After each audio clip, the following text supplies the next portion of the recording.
Pastel tres leches. Here are the ingredients. And my host of the day, my oldest daughter.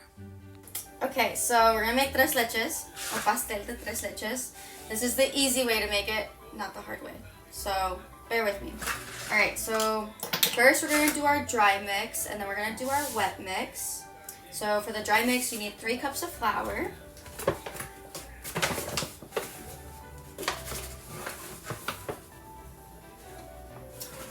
I was taught not to do the whole like knife thingy to make it even. I just pour it. The top. Yeah, so I just do that. 2.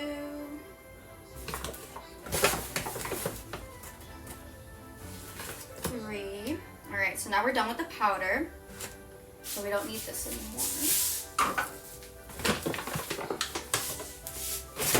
Alright, so then next we're going to be doing 4 teaspoons of baking powder. Make sure you do a teaspoon, not a tablespoon, because that would be me. That would be me. 1, 2, 3, 4. Perfect. Okay. Now we're going to do 1 teaspoon of salt. I'm going to do this over the sink because I don't want to pour too much salt in the mix.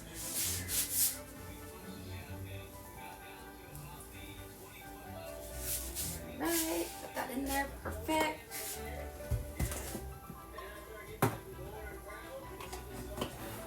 Alright, now we're going to mix this.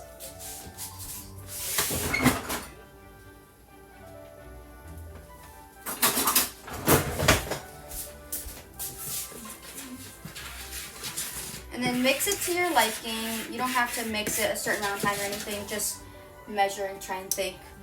I'm pretty sure it's all mixed together.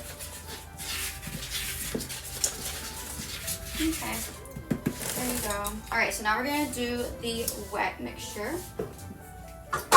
So for this one, we're going to start with 8 eggs. But the eggs have to be room temperature. If they're not room temperature, try and use whatever heat in your house to try and warm them up as close to room temperature. And then some recipes. Alright, so some recipes call for just the egg yolk or the egg white or to separate it and such therefore. I don't do that.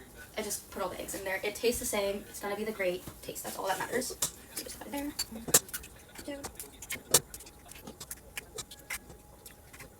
Perfect. Alright, now that's trash. Alright, so then what's next is we're going to do 1 teaspoon of vanilla.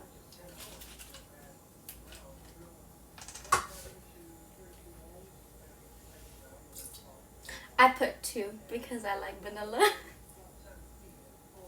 There we go. Oops. Okay. And then we need 1 cup of milk. I'm going to get the milk from the fridge.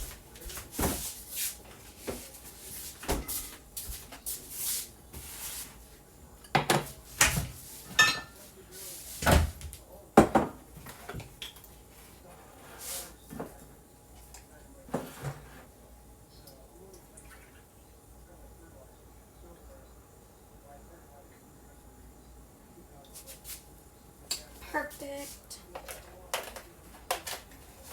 Put that back. Thanks.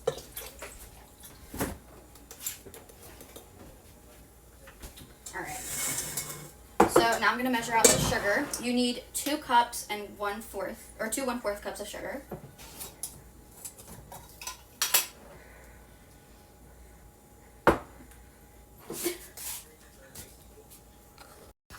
Alright, so you don't have to mix dry and wet ingredients together at this moment if you don't like, but what I'm going to do is I'm going to put the 2 cups and 1/4 sugar here for right now, and then as this is mixing, I'm going to add the sugar in.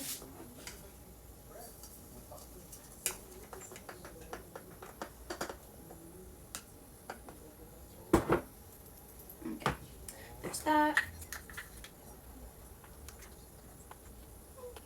Alright.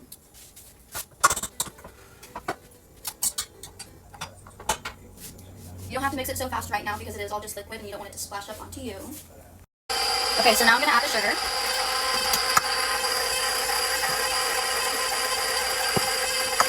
Alright, and then once this mixes nicely, I'm gonna slowly be putting in the dry mixture, but I gotta wait just a little bit.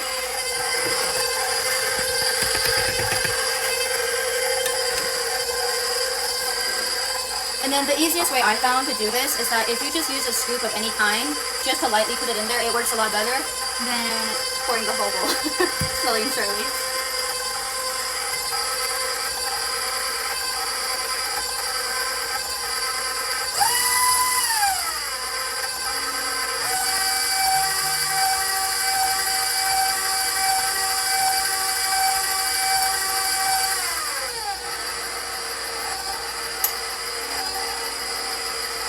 The farm eggs won't pop.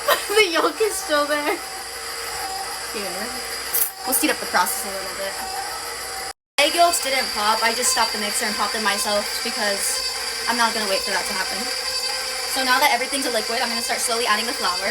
And then as it gets a thicker consistency, I'm going to speed up the whisk slowly and surely.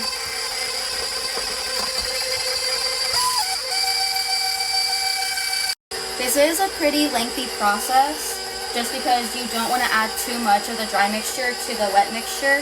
You want to make sure it's catching up with you as you're pouring it in. So I'm very patient when it comes to this, and you can easily tell by the consistency if you see any lumps or anything based on how much more you need to be putting or how much less. It's really just how you feel it's going so far.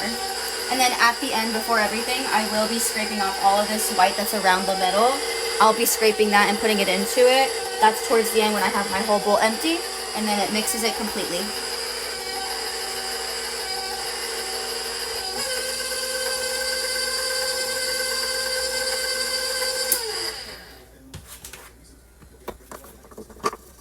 I'm really wondering if I'm not liquor. This is not liquor. That's one more on the outside.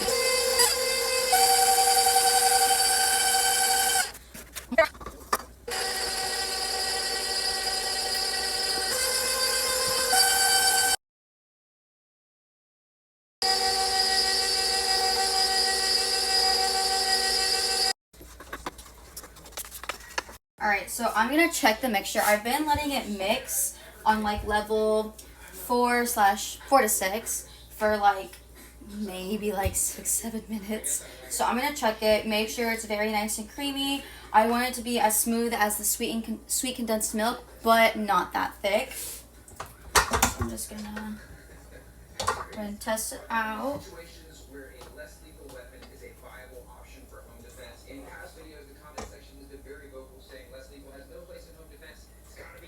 And the hardest part is you just have to determine whether it's bubbles you're looking at or clumps of flour. My main concern is always the very bottom, the very middle bottom of the bowl, because sometimes mixers, as great as they are, they sometimes miss the middle. And I do feel some clumps and see some clumps. So I'm going to quickly scrape the bottom very nicely. Loosen up all that flour down there, and I'm going to put it back to mixing. Now, we want to try and keep as much of the mixture together as possible by not wasting any. So what I do is I always use the edge of the whisk to try and clean off the spatula, just because I don't want to waste any mixture, especially if you're making more than one cake. Go. And then back a little flour on the mix. Alright, so now that I put the rest of the side of the flour on the mixture bowl into the mix, I let it mix for about 2 minutes on 4. So now I'm going to put it in my pan. I like doing it in these little pans because I can then put a lid on it and I can travel it to places if I need to.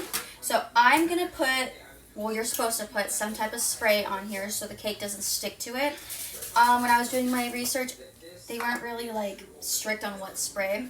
So I'm just going to spray this really good. I'm excessive when it comes to spraying. So you don't have to be, but I am, just because I hate when things stick. Alright, so it's going to look like this. I have it. I'm going to take this down.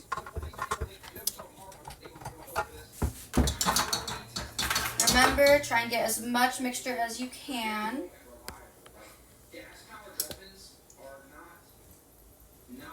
Now, you don't want to fill this all the way to the top. That's a very big key I learned when doing these cakes. Because since this mixture is so nice and fluffy, it will rise quite a bit, and I am not one for wasting food. You'll see later on in the clip what I mean by it rises. So what I'm going to do is I'm going to pour it in there, and I'll stop pouring it when I think it's sufficient enough.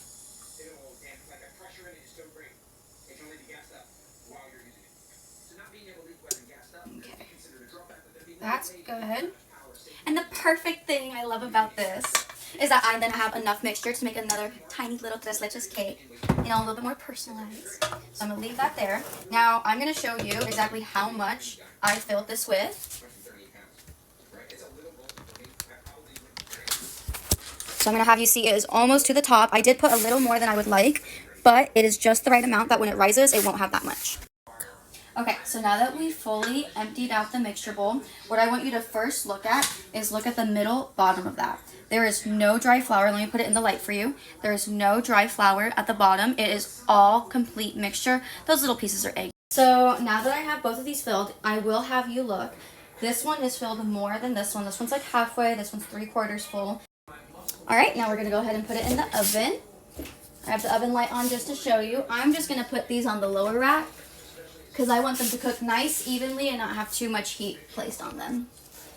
All right. Now that I have those in there, I have set my phone timer already to 30 minutes, and I'm just going to go ahead and wait it out. Okay, so the timer has gone off. This is what the cakes looks like so far. So off the bat, you can immediately see this one still needs some time. It's a little jiggly. So I'm going to do the one that was half full. Pull it out. Look at that, clean as can be. So I'm going to pull that girl out, and I'm going to put this one in for about another, I'm going to say about 10 to 15 minutes. Just because that middle doesn't look dry whatsoever. So we're going to go ahead and set that timer.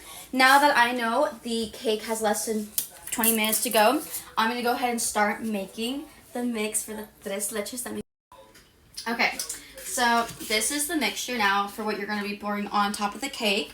Right now, while I have all this out, this is just milk, 1.5 cups of milk. Then we have 1 sweetened condensed milk, just 1 can, and then 1 can of your evaporated milk. Now, a very big key part is, even though when I'm done mixing all this together, because it's going to take less than 5 minutes, what I do want it to do is I want it to settle nicely together. You know when you cook pasta and you stir it occasionally? That's what I'm going to be doing with this while the cake is cooling down. Because once the cake cools down, that's when the real fun starts.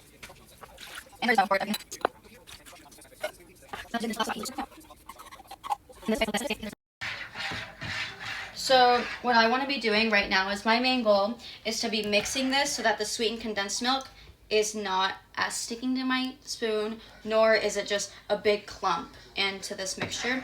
I want to make sure and mix it as softly as I can because I don't want to waste any of it. But you can start to see it. Even if you bring it up, you can just see it's not going down smoothly with the milk. Now, one thing is you can have room temperature milk, and that helps the sweetened condensed milk kind of just dissipate and everything, but I like my milk cold, so I left it in the fridge until I was ready to put it in here. So we have about 4 minutes and 20 seconds left on the timer, so I'm going to check the cake again. I just don't want to trust the whole 15 minutes. Now, bear with me. I know the outside looks a little crisp, but it's okay. Oh, it's perfect. It's done. All right. I'll go ahead and take this puppy out of here. Now, I'm going to quickly just feel the cake to see how hot it is. This one that we put to cook out. So I'm going to wait this. Sorry, that was a little hot. I'm going to wait for this to cool down a little more because we're going to be wanting to cut the edges. So come on in closer. Yep, there you go. We're going to cut the edges here. And then we're going to do what every other cake person does when we just cut the top layer. And that is so that when we pour this 3 milk thing in here, that way the cake actually has the area to absorb it. It's the spongy part and not the outside part. So now what I'm going to do to help myself out, I don't like guesstimating, I suck at it. So I'm going to try and split this in half as much as possible. So I'm just going to scoop it out and pour it in here. Now, I did put 1.5 cups of milk, and then the other 2 cans probably equal this out to a total of maybe 3 cups. But since one cake is larger than the other, this will be for the smaller cake, and then the leftover in here will be for the larger cake. So there you go. Cut the edges off like I said.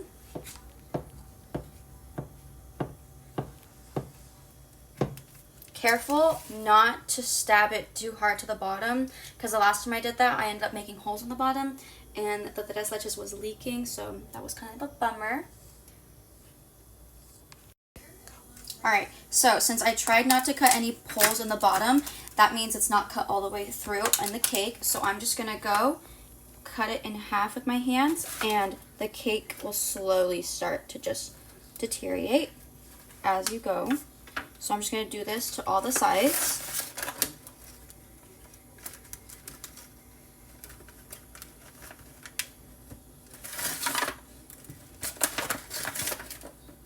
Now, if you don't like wasting stuff, you can always use the excess to make cake pops if you like. But this is what you want to see, that sponginess, because this sponginess is what will absorb that tres leches the most. Now, what I'm going to do at the top is I am just going to start right here. I want to get the thinnest layer of the top. So if I lift up this cake, I just want this top taken off. I don't want anything else. The most cake I can get out of here.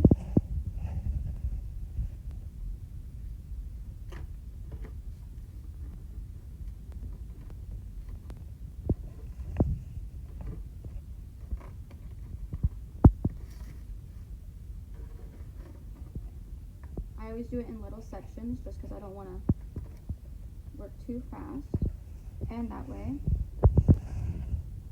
it gives me a good canvas to work on.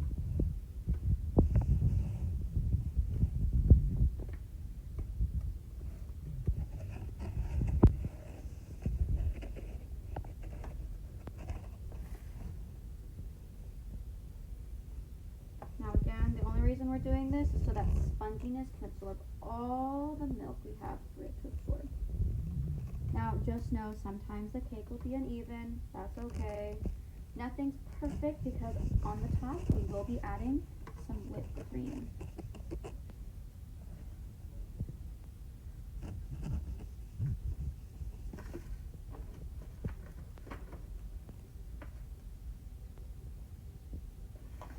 There you go. And then the last step, which is my favorite step. Makes my mouth water. I'm going to pour this one. This one has 1 cup and 1/3 cup of the milk. I'm just going to actually... Wait a minute. We're supposed to cut little holes in the cake. Start recording? I just like to stab some holes, and this is to help the cake absorb that milk a lot easier.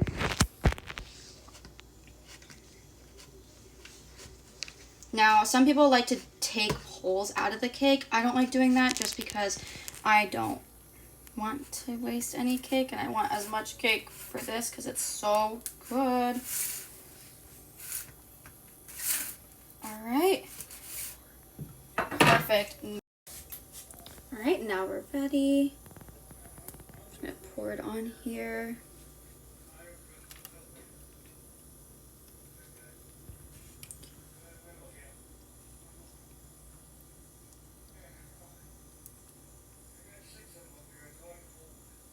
I'm just trying to spread this everywhere because I know it's all going to just sink to the bottom. But I want to put it as much to the top as I can. Every last drip. Perfect. And now what I'm going to do, I'm going to put the lid on this so that I can protect anything from the fridge. And I am going to toss this in the fridge overnight. I like to wait at least 6 to 8 hours. But with my sleep schedule, we'll be back in about 12 to 15 hours to decorate it.